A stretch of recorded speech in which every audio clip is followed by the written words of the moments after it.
Okay. She's like, how does my hair look? Hi. Well, let me do an introduction for you. That way we can get it in. Hey, you guys, what's going on? This is Nikki A. Kaiser. I am today doing an early child care training with some amazing young ladies who are starting their new adventure in directorship roles and also early child care teacher roles. And so we have, of course, an amazing day ahead of us. I want you guys to just kind of check out a little bit of the training and the fun things that we're going to talk about today. We're definitely going to go over CPR first aid and also some first response things to do here in early child care. So right now I'm just going to have the ladies to introduce themselves, and yeah, we'll have fun. Hi, my name is Yvonne Quint. I'm going to be playing a role as the director. Not really playing a role, but y'all know what I mean. Right. And that's about it. I've been in childcare for about 6 years. The opportunity was presented to me. I still have a second job because, you know, the bills don't stop. Yes. But my first love is children, and I'm happy that they gave me the opportunity to come in and get this training done so I can start, you know, getting to work and working with the staff to update our center so we can be a top tier 1 school. All right. I like that word, tier 1. Cool. And you, ma'am? Hi, my name is Brianna Rocha. I've been working in the childcare for 2 years. Been taking care of kids since I was 13. Professionally for 2 years. That's it. That's what you have to tell them. Yeah, I've been taking care of kids forever, but professionally, yeah. Something I've been love interacting with kids, love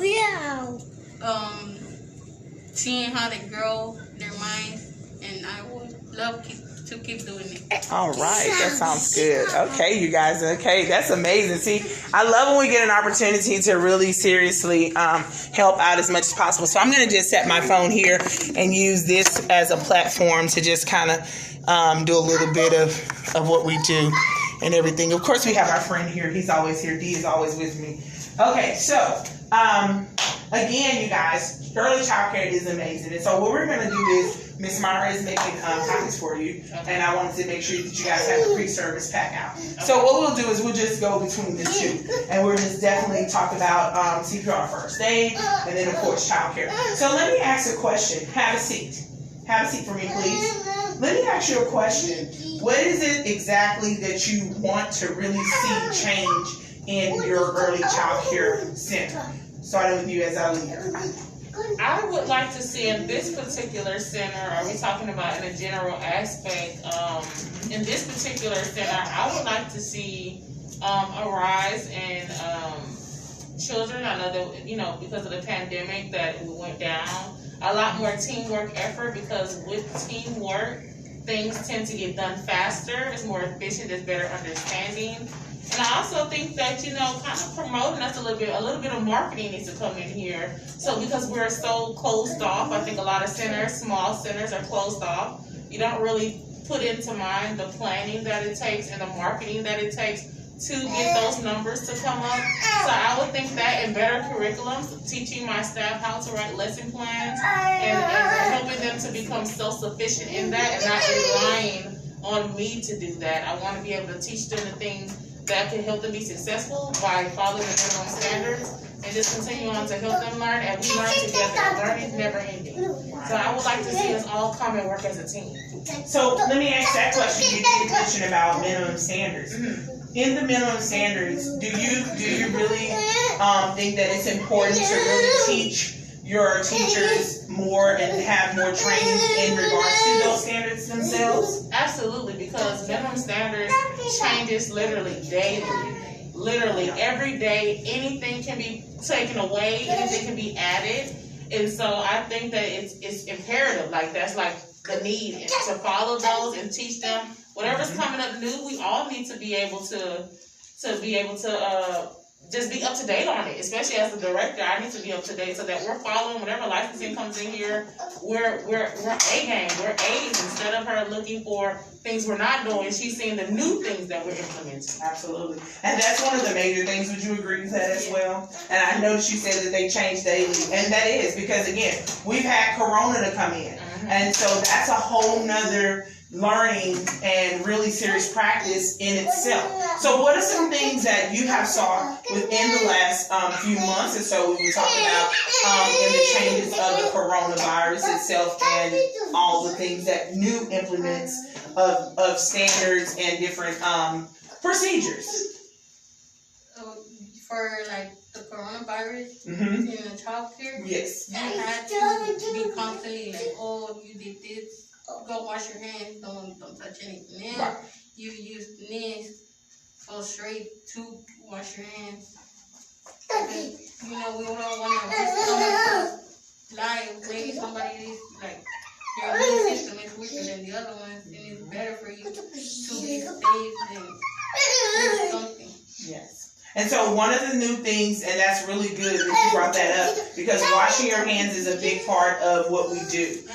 It's something that actually, it's a practice that happens when you enter the building, wash your hands. When you're working with something, wash your hands. When you're doing something else, wash your hands. When you're working with a kid, wash your hands. When the kids go outside, wash your hands. When they come back in, they wash their hands. So it's something that's just a consistent movement of work that consistently go forth. And so I think it's very, very important that we do make sure that we're implementing these new plans into place. But not only that too, the social distancing, making sure that you're preparing your children with that, which is very hard at this age here, trying to keep our friends away from each other. But one of the major things that I have observed in also training and going over that portion of prevention, that is, of, you know, getting this to come into your center, mainly for the adults. Make sure we have our mask on. Make sure that we are seriously keeping our contact distance away from each other, and also making sure that we are consistently telling the children and giving the kids what they need, and making sure that they really feel secure in their work and everything. So as I'm training, I'm definitely going to be minding my friend, because I don't want him to get overexcited about different things in our setting, right? But definitely one of the major things is that I've noticed is that we definitely want to make sure that we're communicating. Making sure your parents are really seriously in tune with what's going on and communicating the needs and the necessaries here. One of the parts about the pre-service training, and this is something that you really want to make sure that you have a grade 8 in, and that's always consistently making sure your staff understands the importance of communication with you, the teacher, the parents, and everyone they come in contact with. Why? Because if we have a breakdown of communication and it's not a very effective communication, then we will make a major mistake, and that mistake will cause us a lot of trouble. A lot of the things that we have, thank you for sitting, a lot of our issues that we do have in our centers is based upon communication. So let me ask you a question, Ms. Bree. Do you mind me calling you Bree? Am I saying it? Okay. So, in communication, what are some areas that you have either A, had a challenge with a teacher, a parent, or your directors in the past? What were some ways that you, as a person who knew the effective ways to communicate, how did you really convey that message across so that they can understand as well? Well, me, I'm, like I told them, I'm not the person that, like, would go up to you and talk to you. Like, you gotta talk to me first, because I'm, like, really shy. So whenever people were, like, the parents, like, they wouldn't come and approach me. So, I know it's, like, I have to go tell them, like, oh, your son, your daughter did good, and she did this, but then, like, I wouldn't, because I was, like, crumble. I was, like, shy. I was, like, but, like, throughout the months passing by, I started, like, learning how to stop being the shy person and go and tell them, like, what, like, their kid did throughout the day. So just basically you're saying that you had to do the warm-up. Yes, I had to. So as a director, how would you handle your teacher being shy and everything? And you know what? Some of the most effective teachers, they are so effective, but they're shy. Like, you can get them to say a conversation or anything. Like, I've worked with several teachers that they were, like, amazing. And I've never heard them say a word. Like, I have one teacher in mind. She was such a big, amazing effort and help in one of the centers I worked in. And when we was transitioning, revamping things, and she was just a doer. She would work, she would do the things, and she would just ask, she would ask the necessary things. But as far as us having a good conversation with her and knowing anything, she's like, and she would sit, she would laugh, and she would enjoy, our fun moments, but never ever could get anything out of her. And then one day she said, Miss Nikki, I'm just so shy. Because I put him on a project, and she's like, I'm just so shy. I just don't know. I don't want to say the wrong thing. So what would you do as an effective leader to make sure that that is happening? One thing I like to take into consideration is allowing both parties to feel that they're being heard and understood. That's good. So the first thing I would do is create a communication sheet, which allows the teacher to be able to communicate with the parents. I know parents are in and out. You put those in their coat because they're picking up their children. You can just place them in their backpacks. Let the parent know, or even create a sign on your door saying, please check folder, please check backpack. And on there, you can list what the child has done good, if there's any problems. You want to get back to me, leave a comment section. And that can be passed around, or we can start a journal system, just like they do at the school, where the teacher may write something, then the parent writes it back. And that's a great way for documentation and a great way to have a great open communication without the feeling like, am I saying something wrong? Because you're going to think about whatever it is that you're going to write down, and that parent will take the time out to look at it because you've taken the time out to kind of say, hey, this is what's going on in the center. This is what happened today. Now, anything outside of common communication, maybe speak to me, and I don't mind stepping in and talking to the parent. If it is something that overwhelms you or you may feel uncomfortable with it, I don't have a problem stepping in and saying, hey, can you step into the office? We just need to have a talk about what's going on with your son or your daughter. And that's the kind of thing I would like to do, because then the parent is in the know and the teacher is comfortable. Yeah. So both waves are just still waving on. That's what I like. And that is important. And that is one of the things that really seriously, when you're even talking about getting accredited, when you're talking about doing the TRS accreditation, when you're talking about doing, EDIS and ECRS, whatever accreditation, even with licensing, they want to see the flow in their interaction. That's what really seriously gives the security of, especially when you're talking about childcare licensing. That's what gives the security in knowing that I know my stuff.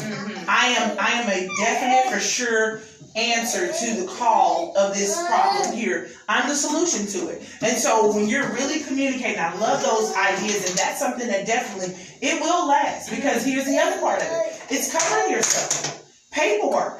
So when a parent says, oh, well, no, Miss Breed said this to me and this, that, and the other to me. And she's like, well, no, I sent home this information and this is what I was looking forward to having. And so that communication in itself is just something to cover yourself, And she can come in and say, well, no, I did give mom that notice. And we did. We talked about it, and I had her to sign off on it and everything. So it's covering yourself and also taking away the liabilities of the possibilities of something happening, right? And we can't, let's get this out of our head.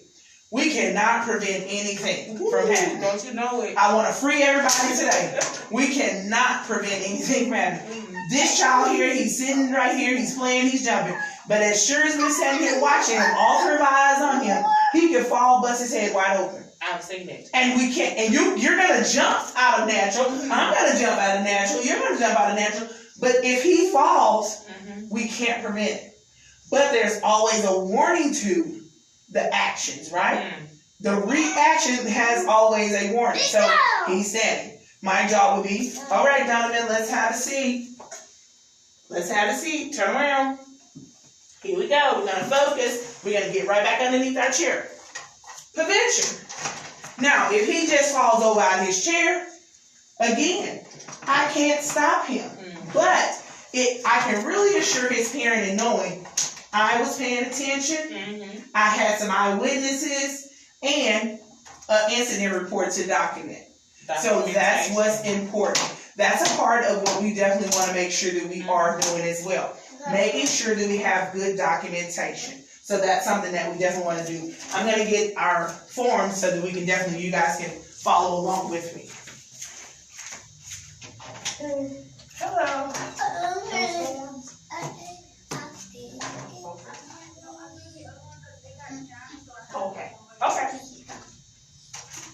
Well, we'll see if we can social distantly look at it.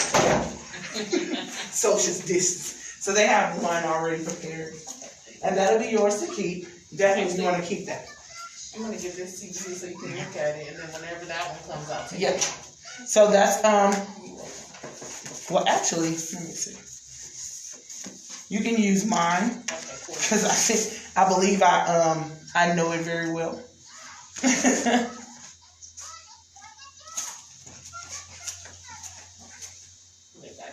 So that's a pre-service training, and of course, because it is an interactive, I do like to do interactive trainings. We definitely will be doing a whole lot of interacting, and you guys will be doing the reading, because I love for you to read it, say it aloud, and we discuss it, okay?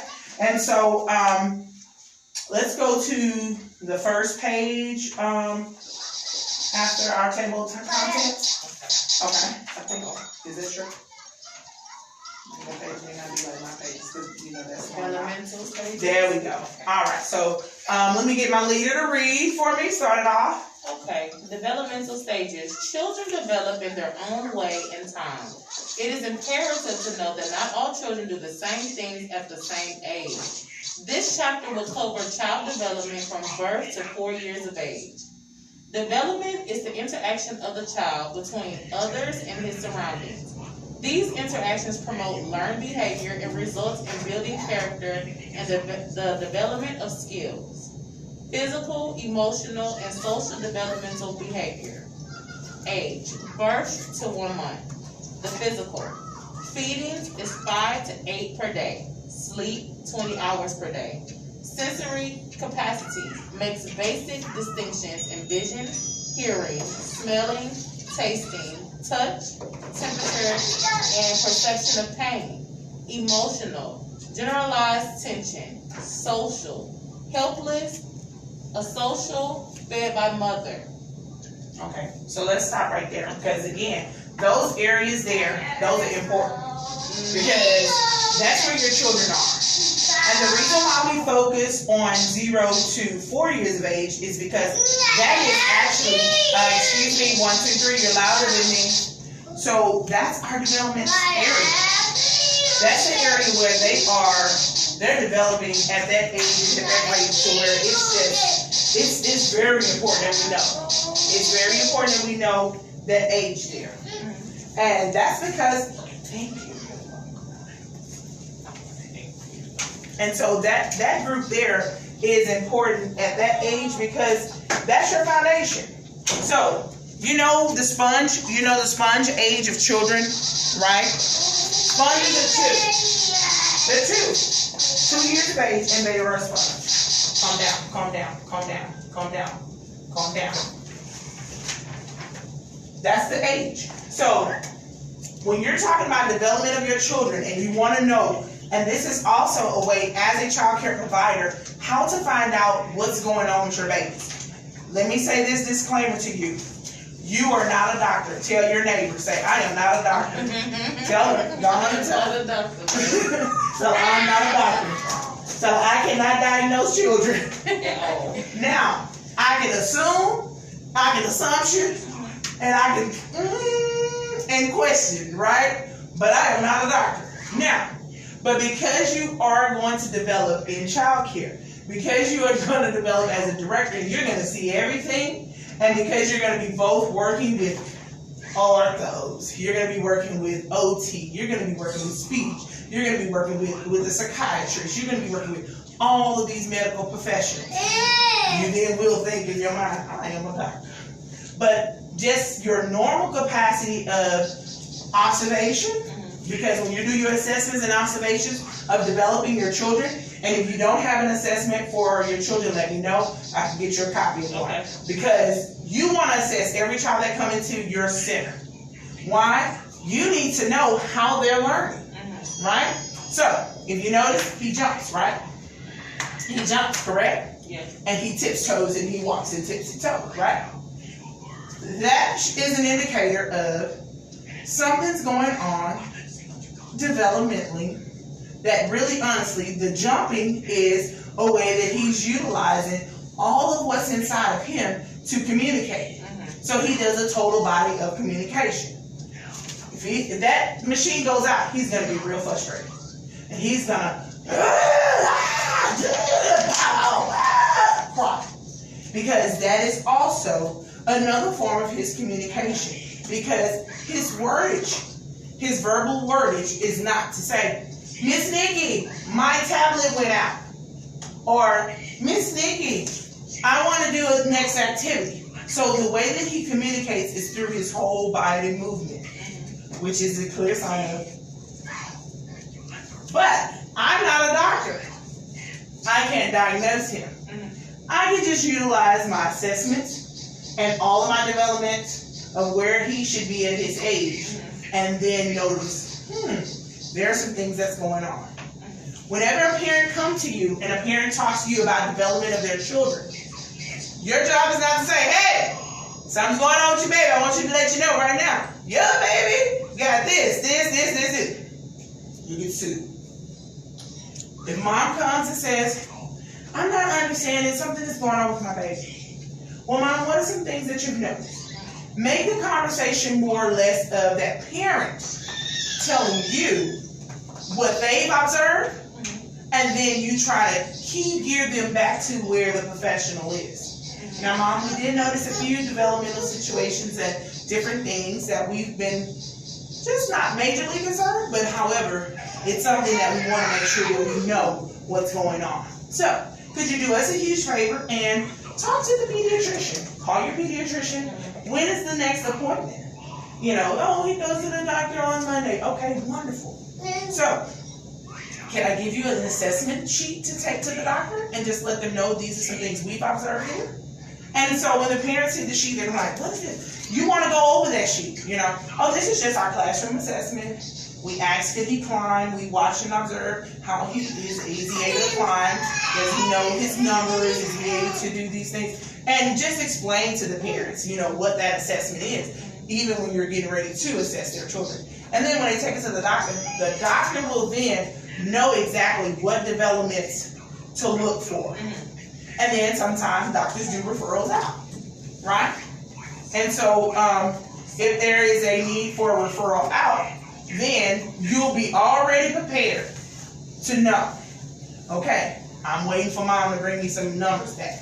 Yes. But again, when you've been in childcare for a long period of time, you kind of know something's going on with your children.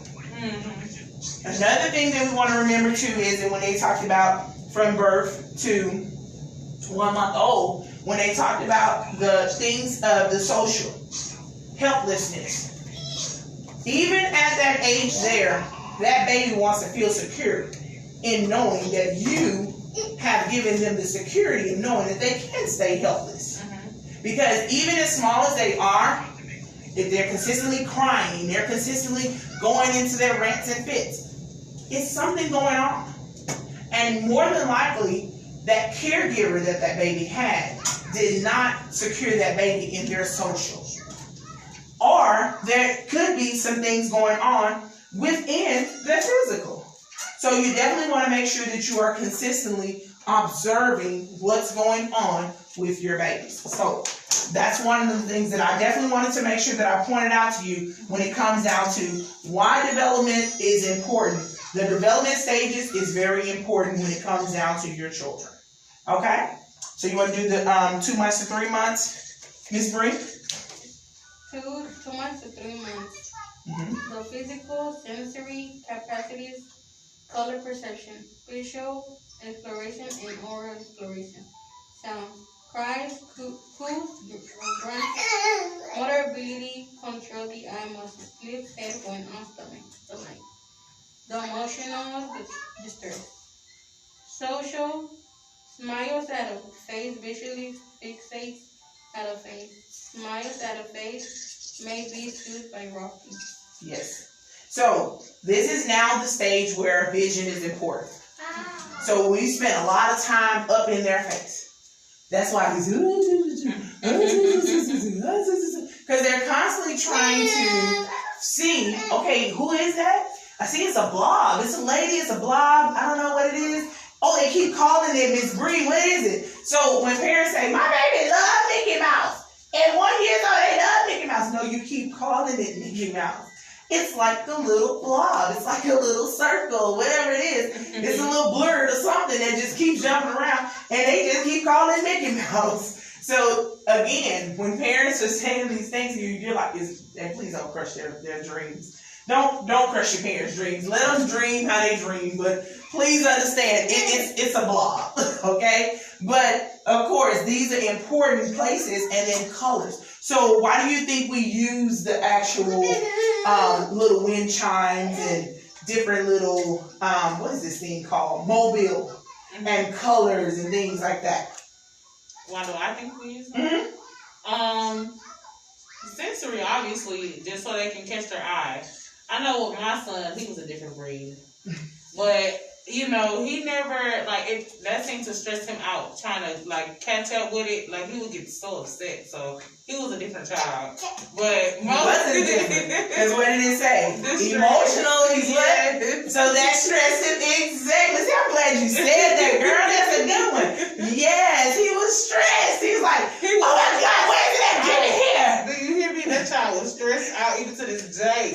Right, exactly. So it's like, he wanted to know, like, okay, this thing keeps moving and it won't let me get it. Have you ever saw a baby that's trying to crawl to something and you keep moving it back and they're like, then they get close to it and then move back and they're like, look. Like, I can't believe this, because again, even as young as a child is, they are still trying to catch up. They actually have that natural nature of competitive spirit inside of them, especially at that age, because it's like, oh no, you're not going to keep walking away, you're not going to keep going away from me, you're going to come close. So again, you guys, we have to definitely make sure that we're paying attention and knowing what to do, because that is stressful. Have you ever seen a child that, like, when you cut the lights on, they just start howling, like, ah! Or you cut the lights out and they're like, ah! And then you're like, okay, here's one of the famous things that parents say: they can't sleep on their back. Yes, they can. That's minimum standards. But let them tell it. Yeah. They cannot do it. Oh no, they gotta be in my chest. They gotta be on my stomach. They gotta have a blanket. Yeah. And you're like, no, you're killing your kid. You're gonna have SIDS, man. That's what you're gonna have to do, baby. Stop. But we have to really seriously start teaching these things. And that's what you want to separate your childcare center into being a difference. Thank you for sitting. Thank you for paying attention. And please let me do what I do best. Cooperate. Thank you. We have to remind parents. That's where you said I want that difference. We are developing. We are learning. We're not a babysitting club. So I get furious, and everybody who's watching knows, I get furious when we say daycare. I ain't no babysitter. I was a babysitter when I first started out, just because I wanted some money. That's what I was, a babysitter when I walked in childcare. But I walked out with a career. I'm a childcare professional.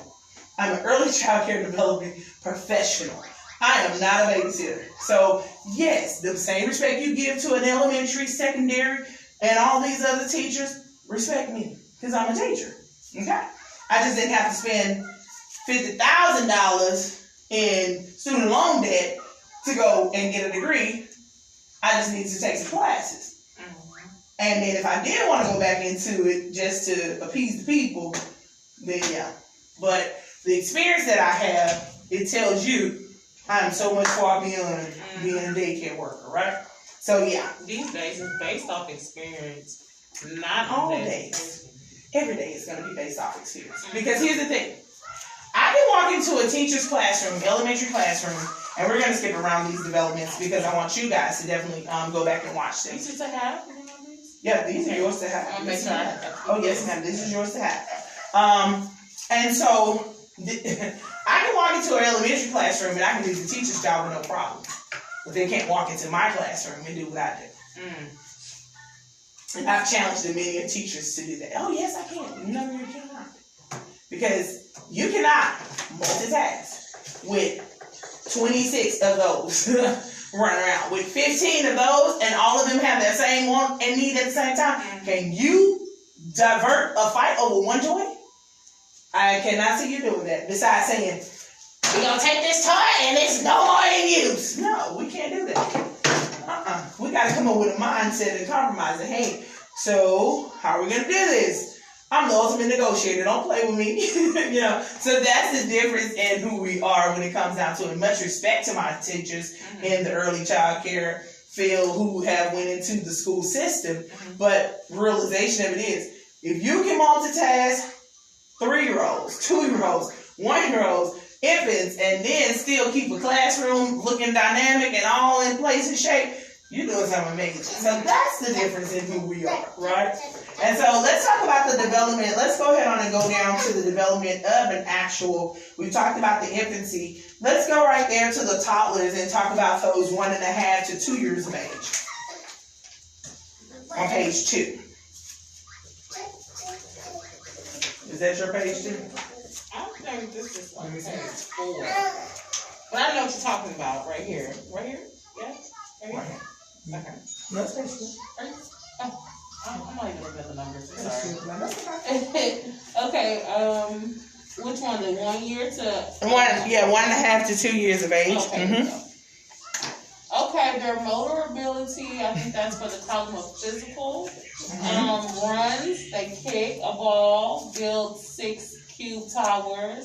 Capable of bowel and bladder control. That's very good. Language, vocabulary of more than 200 words. Sleep 12 hours at night. An hour to 2 hours for a nap.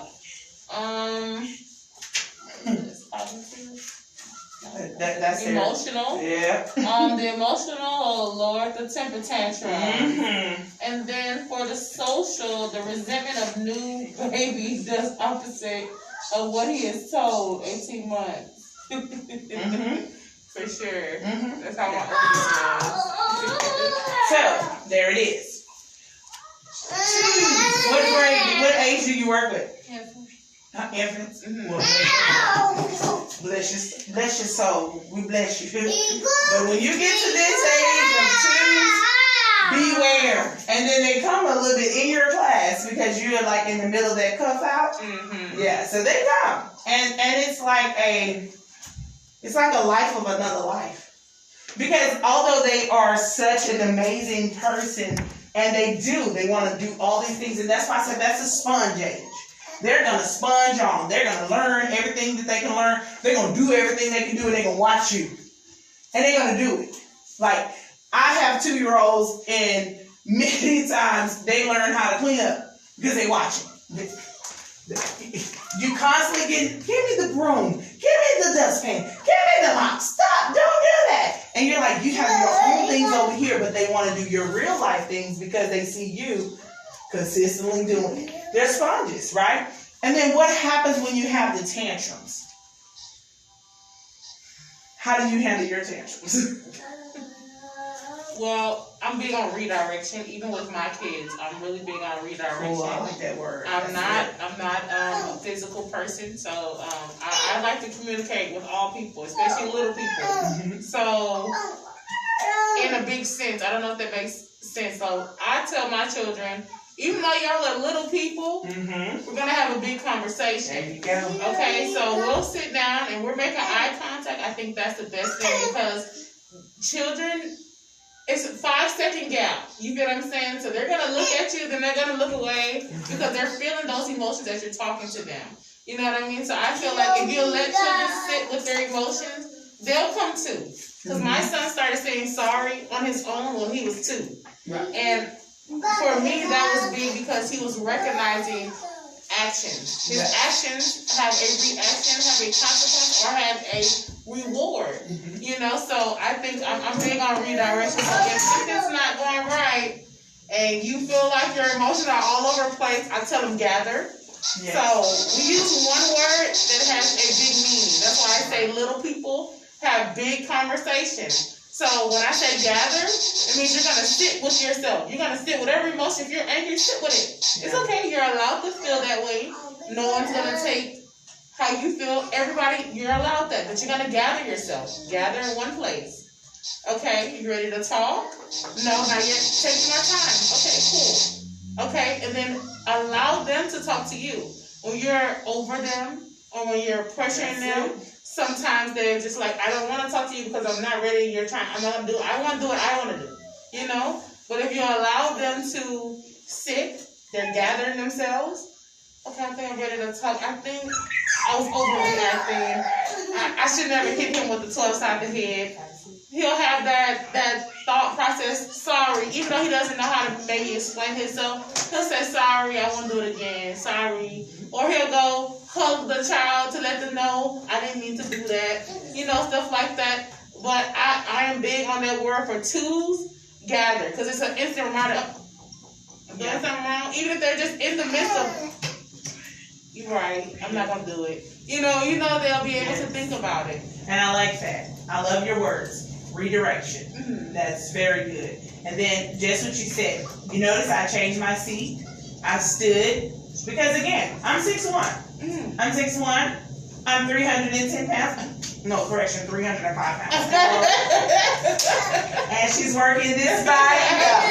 But again, and I stand tall. Mm-hmm. And so me standing over children, I learned a long time ago. My teachers, my director, when I first got out of Childcare, used to always say, when you're looking for Miss Nikki, you have to look down. And everybody would be like, what does that mean? Because I would always be on the floor with my children, even my preschoolers. I would always be on the floor with them. Like, you're looking for me and I'm on the floor. And so when she would walk in, she looked down. She's like, okay, where is she? And that's because I learned I'm too tall. And also, my kids would be like, mm-hmm. And I'm like, oh, they gonna have a little neck in. They always trying to like. So I find myself sitting a lot. And I never forget, I worked in one center and the lady was like, you just sit and you just tell them what to do. She said, but they do it. I say, ma'am, I'm 6'1". And at that time, I was a much younger lady. I was like 510 pounds. Wow. Yeah, girl, I got an amazing story. And so I said, I'm big.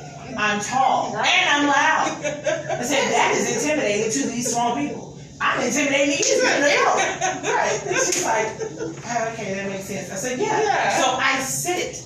I said, but ma'am, I can command the room because, again, my voice carries the authority, and they understand the difference in the love in my voice and the anger in my voice. Excuse me, have a seat. Turn around and have a seat. Safety first. Safety first. Okay, figure it out. Thank you. That's a good choice. Thank you. He's becoming frustrated because he could not sit up in the seat the way he wanted to. He's telling us about it. I don't. You're fine. You can sit down in it. So yes, and so those are things that are important. And of course, with children, tantrum twos. Parents say terrible twos. I say terrific twos. Because they are, seriously, just as you said, they're little people, but they're grown people. Those little people are going to be grown people one day. And if we're just going to keep them in the box of, oh, you just little, you don't understand. No, they understand more than you give credit for. Absolutely. I don't even call it terrible. I say transitioning twos because they're transitioning from being fully dependent on you to walking. Like, that's a whole new thing. Imagine not being able, everybody, help me, come on, pick me up. Imagine that versus, okay, hold on, I'm doing something here and I'm gone. You know what I mean? So I say that's transitioning twos because everything that they do from the moment they turn 2 is a transition. You start preschool. You're now able to mingle with other children. We can go to the playground. Now I can do this, and I'm eating food that I ain't never ate before. No more milk. All my big boy, big girl. Everything is, and they're not talking to me like this. They're talking to me like I have a, so I have to, and it's and then when you're giving them their own type of responsibilities, I get to push up to the seat now. I get to do this. I get to walk in line with my hands behind my back like everyone else. So it's the transition of them seeing these things happen. What's your thoughts on that? Come on now. I'm sorry.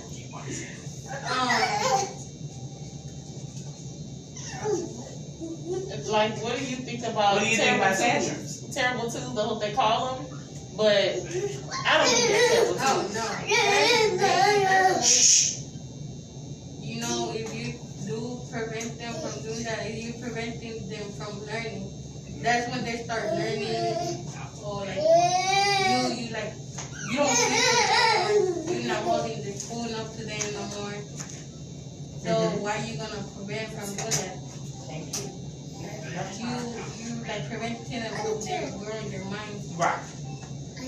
And that's a good place to be too. I like the fact that you said that as well.